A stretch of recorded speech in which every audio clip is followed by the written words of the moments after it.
What's up, guys? This is Brian J's Nerd Talk, and yeah, this is my first book review in a while. I think the last book I finished was a month ago, but I just finally finished this, Light of the Jedi, and it was a good book. It was solid.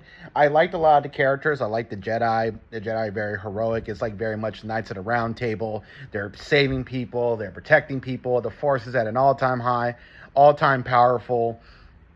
Everything is going well, but they have this new villain called the Nihil. Now, the Nihil as a group of villains don't seem to be that great at all.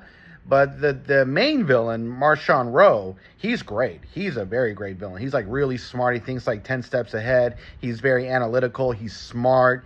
He puts things together. He's very like malevolent, and he's very like mischievous. He's very secretive. And he does like a lot of like interesting things. He's like very smart, like a Sith, but he's not a Sith.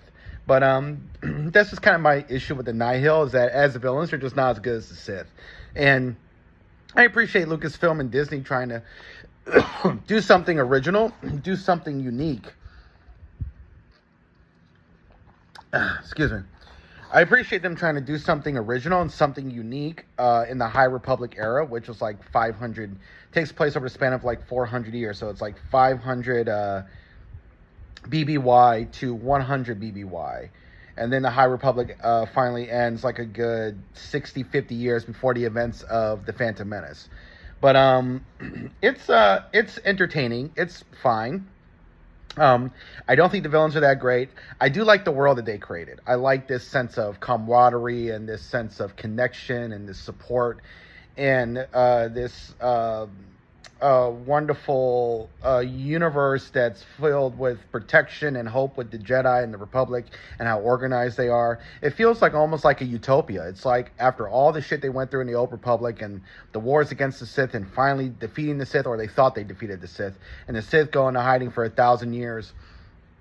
It's like, this is it. This is after everything the Jedi have gone through, they finally made it. This is their moment to shine. This 400 years in Starlight Beacon, they have done it. They've created a better, more prosperous galaxy than ever before. But obviously, not everybody's happy. And they're trying to expand to the Outer Rim. And the Nihil have united to go against the Jedi because they don't want to be under control of the Jedi and the Republic in the Outer Rims. They want their freedom. And so that's why they're going to war.